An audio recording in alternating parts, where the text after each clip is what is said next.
アンゴラモン進化ジンバーアンゴラモン。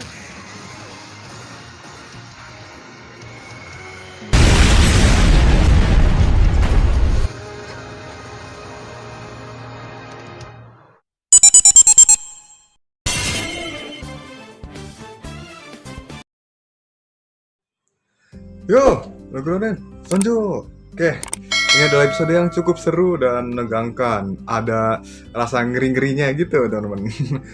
Jadi ya, ini ngeri kalau dibayangin sebagai kita, sebagai salah satu dari orang-orang yang terlibat di episode kali ini ya, teman-teman. Jadi seperti apa kisahnya, langsung aja kita bahas episode ke-15 dari Digimon Ghost Game ini.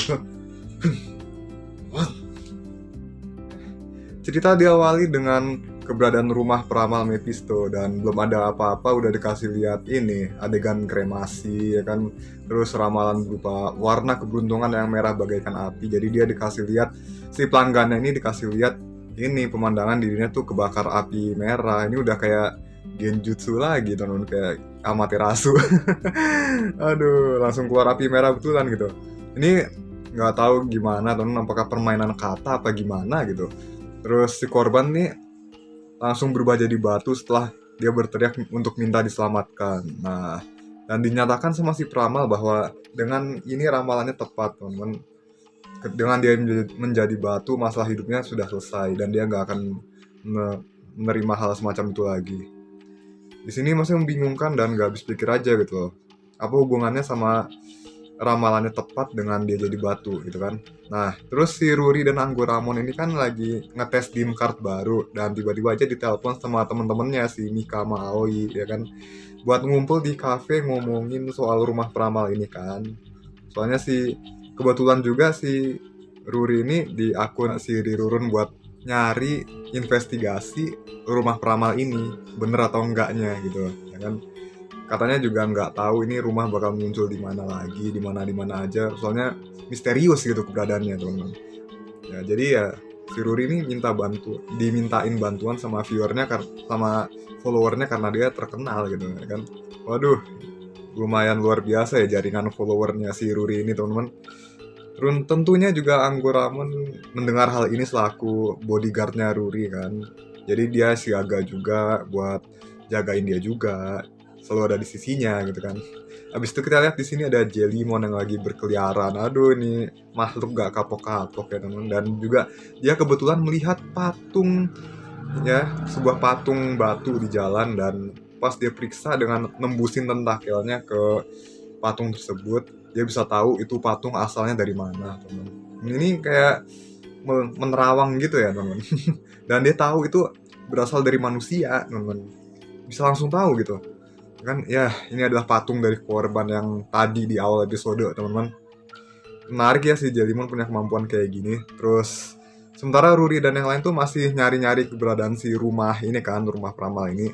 Ada lagi korban teman-teman. Kali ini dia pakai benda keberuntungan berupa anjing, dan yang dikasih lihat adalah segerombolan Fangmon yang pengen gigit-gigit dia, dan gigitannya tuh asli teman-teman, sampai luka betulan. Dan aduh ngeri juga ya, ada 3 biji ngelilingin. Kalau kalian di posisi itu pasti kalian ketakutan banget teman-teman.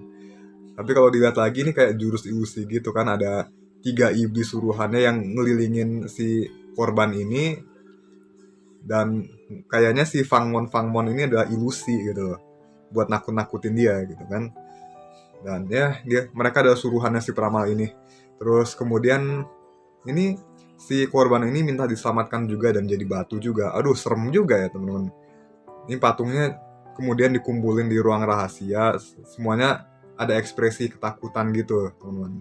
Kayak wah gitu kan. Tapi ada juga yang dibuang sih, kayak ini patung yang ini sama yang di awal tadi yang ditemuin nama Jellymon. Berarti yang berserakan di jalanan itu yang dibuang, sementara yang disimpan di sini itu yang jadi koleksinya si peramal ini. Kemudian Jellymon ngobrol sama Hiro soal patungnya ini, dan juga Kyoshiro ada di sampingnya yang jelas udah pasti ketakutan kayak biasa teman. Apalagi kalau bukan ketakutan ekspresinya Kyoshiro teman. Terus ya ini mereka berniat untuk mengunjungin TKP juga. Ruri juga lagi nyari lokasi si rumah peramal ini mungkin bakal muncul di mana lagi. kan. Kemudian mereka si Ruri dan teman-temannya ini menyadari kalau kemunculannya ini membentuk sebuah pola, titik-titiknya itu saling terhubung satu sama lain gitu kan.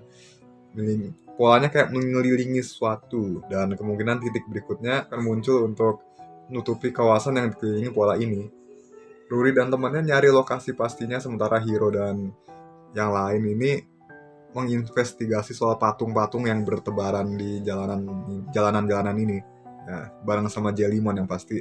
Dari tadi si Kyoshiro ketakutan loh lihat patung-patung yang ada di sekeliling, padahal patung-patung yang dia lihat juga patung biasa, teman-teman. Sementara si Ruri dan yang lain tuh dipandu sama Anggoramon buat nemuin rumah peramalnya itu. Terus kata si peramal ini, yang tersisa kuota buat ini orang yang diramalnya tinggal 2 orang, dan di sini ada juga 1 orang yang udah ngantri dari tadi. Jadi ya akhirnya si Ruri dan Aoi ini ngasih ke Mika, karena si Mika ini dari tadi pengen diramal gitu kan. Tapi kemudian si Anggoramon ini manggil Ruri dan berkata ada sesuatu yang aneh di rumah peramal ini. Jadi si Ruri mencoba investigasi dari belakang sendirian, dan Ruri menemukan koleksi patung manusia yang dikumpulin sama si peramal ini.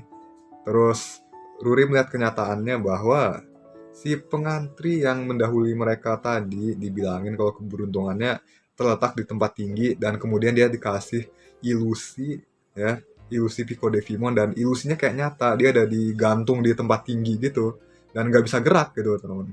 Ini kayak kena genjutsu betulan teman-teman. Aduh. Dan ternyata melihat penderitaan si korban ini membuat iblis-iblis bernama Bugimon ini bermaterialisasi sedikit demi sedikit dari tangan, dari kaki, dan ada juga yang hampir seutuhnya termaterialisasi gitu kan. Sedikit demi sedikit lah pokoknya. Dan itu membuktikan teori Bokomon kalau emosi manusia itu emang penting untuk proses materialisasi, tapi hanya beberapa emosi tertentu yang mereka rasakan yang dapat membuat itu terjadi. Contohnya ini yang berupa kesenangan melihat rasa takut dari manusia. Terus kemarin si Koemon itu dari tekadnya untuk bertualang, mencari teman-teman baru dan lain sebagainya, seperti itu. Kemudian ada kesamaan di tiap korban yang dijadikan batu, semuanya minta diselamatkan dari rasa takut mereka, seperti itu. Dan si peramal ini langsung mengutuk mereka jadi batu. Menurutnya dengan begini masalah mereka pun semuanya akan terselesaikan. Jadi kemudian ya si Hiro menghubungi Ruri karena mereka melihat patung-patung yang bertambah, tapi akibatnya si Ruri ini jadi ketahuan karena HP-nya bunyi, ya kan? Terus Ruri ditangkap, dan sekarang giliran si Mika atau temannya Ruri yang tadi, teman-teman. Dan benar, dari titik yang disambung itu membentuk pola melingkari suatu tempat di map itu akan mereka jadikan fondasi untuk menyebabkan erosi di dunia manusia. Namun dibutuhkan banyak Digimon yang bermaterialisasi. Dan emosi senang mereka saat mereka melihat manusia dipenuhi rasa takut adalah pemicunya. Dan ini adalah hal yang mereka yakini dapat mempercepat proses materialisasi tersebut. Untuk itulah ada rumah peramal Mephisto. Dan singkat cerita, Anggoramon ngebajak mobil pengangkut ya teman-teman. Ini kontrolernya dicabut, terus dia kayak masukin tangannya gitu, mungkin dimasukin datanya apa gimana gitu. Ya kan, dihack dulu ya kan. Terus Anggoramon langsung pakai mobil pengangkut itu buat nabrak si rumah ini biar rubuh, dan Ruri dan kawan-kawannya bisa lari meskipun dihadang oleh pasukan Bugimon yang tadi. Kemudian pasukannya cukup banyak dan Ruri memutuskan untuk menggunakan Digivice-nya untuk mengirim mereka semua ke tempat lain ya teman-teman. Semua Digimon yang terlibat di episode kali ini dan juga para tamer yang pasti. Kemudian akhirnya ya ini tempatnya seperti di kutub, ada SS-nya gitu, ada saljunya juga. Pas juga Hiro dan yang lain lagi nanya Digimon yang lain, mereka tiba-tiba ke bawah. Buset, ini kayak serasa di prank ya. Kemudian akhirnya keinginan Ruri yang kuat pun ini terespon sama Anggoramon ya. Keinginan Ruri yang kuat untuk melindungi teman-temannya tersampaikan pada Anggoramon, dan kemudian mengubahnya menjadi Simbara Anggoramon. Oke, ini sudah berabad-abad, sudah bermilenium-milenium, sudah berjuta-juta tahun waktu planet Namek lah pokoknya gitulah. Lama banget, teman-teman. Akhirnya yang kita tunggu dari kemarin datang juga, teman-teman. wujudnya jadi kurus dan bobotnya hilang. Jadi dia terlihat lebih lincah, jauh lebih lincah daripada sebelumnya. Gerakannya jadi cepat lalu menggunakan jurus Lentorizer, yaitu dia berputar dan menciptakan topan yang menghalau para Bugimon dan menghancurkan senjata mereka. Namun kali ini lawannya adalah Velasmon, yaitu wujud asli si peramal yang merenggut jiwa orang untuk mewujudkan keinginannya. Dan dia Digimon Ultimate, teman-teman. Ini merenggut jiwa orang setelah mewujudkan keinginannya, ini kayak iblis banget ya. Iblis barat gitu kan. Apa kalau made a pact with the devil itu kan itu apa, sebagai gantinya jiwa kamu akan diambil gitu kan. Ya pokoknya gitulah, kurang paham juga sih. Meski begitu, Ruri dan Simbayang Goramon tidak gentar dan bersiap untuk duel di tengah-tengah arena tersebut 1 lawan 1. Keren banget di tengah salju gitu teman-teman. Kalian harus nonton episode kali ini. Langsung dengan jurus Breaking Stream dia menembakkan topan dari kedua tangannya, dan jurus ini mirip kayak Kamehameha teman-teman. Keren banget. Ini dia benar-benar kuat teman-teman, bisa nepis bahkan mendorong balik serangannya Velasmon. Ini antara imbang atau kedorong balik sih teman-teman si Velasmonnya. Tapi sejauh ini kayaknya si Velasmon nggak serius gitu ya teman-teman. Kelihatannya imbang sih di sini, tapi di sini pun akhirnya Hiro dan yang lain datang, dan ini langsung bener-bener dikumpulin 3 champion sekaligus, Battle Gamamon dan si Tesla Jellyman bantuin pakai Soul Shot dan juga Panisione. Jadi ini keren, elemen angin, api sama petir disatuin buat nyerang si Velasmon ini, teman-teman. Ini dia berhasil memukul mundur si Velasmon, namun tentu Velasmon ini tidak terluka sedikit pun, teman-teman. Ya jelas levelnya dia beda-beda. Ultimate ke champion tuh beda kekuatannya jauh banget, teman-teman.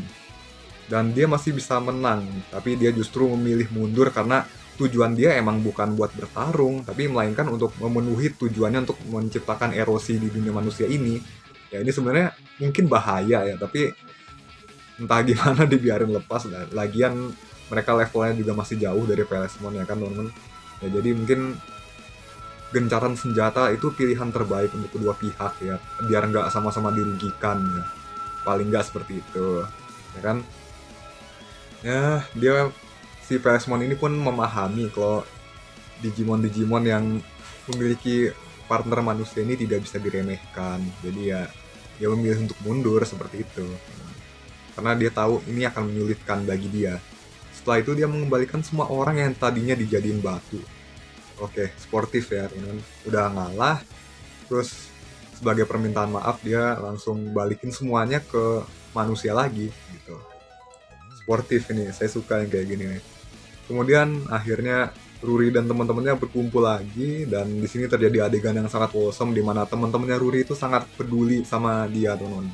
Jadi nggak peduli apapun rahasia yang dipegang sama Ruri, mereka memutuskan untuk tidak mempertanyakannya, tapi justru lebih mempedulikan kondisinya si Ruri. Tadi aja si Ruri itu ditanyain, ini kamu tadi diculik sama mereka ya?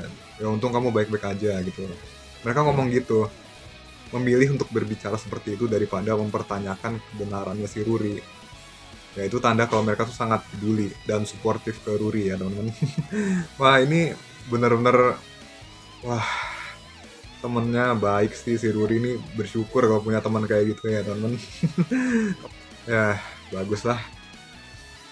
Jadi episode yang cukup mengerikan ya teman-teman. Bahkan kemunculan Velasmon di sini tuh lebih menunjukkan sisi iblisnya daripada di Cross Wars dulu, Cross Hunter lebih tepatnya. Kalau di Cross Hunter tuh dia emang mewujudkan keinginan manusia ya itu. Tapi sayangnya saya lupa, itu belum nonton lagi sih Cross Hunter. Soalnya saya nonton Cross Hunter tuh pas pertama kali nonton ya, saya ikutin aja 25 episode itu. Tapi pas rewatch tuh saya lebih prefer loncat-loncat, lihat adegan kerennya si Tagiru doang gitu temen. Aduh, si Velasmon ini harus saya investigasi lagi. Kayaknya menarik nih buat diobrolin ya teman. Soalnya dia tuh iblis banget gitu. Aduh. Jadi sekian kayak gitu aja teman-teman. Itu kucing di luar udah ribut-ribut teman-teman, kucing tetangga sih, tapi lagi main ke rumah. Pintunya ditutup soalnya ntar repot kalau kucingnya masuk ke sini. Ya jadi kayak gitu aja teman-teman. Seperti biasa jangan lupa like, comment, share, dan juga subscribe-nya. Terus ketemu lagi di video berikutnya ya teman-teman. Kalau ada yang nanyain pembahasan per episode kenapa masih begini, masih pakai screenshotan dan lain sebagainya ya. Ini saya emang tujuannya buat bahas ini sih episodenya. Jadi emang tiap scene itu butuh analisa, buat tiap adegan tuh harus di breakdown juga. Jadi ya rasanya mending kayak gini aja supaya lebih interaktif gitu, ya kan teman-teman? Saya sama kalian gitu di depan kamera yang pasti ya. Oke, kayak gitu aja teman-teman. Tapi kalau untuk pembahasan yang lain saya usahain pakai visual atau gimana lah, saya usahain biar bagus, oke? Deal. Oke, sana bye.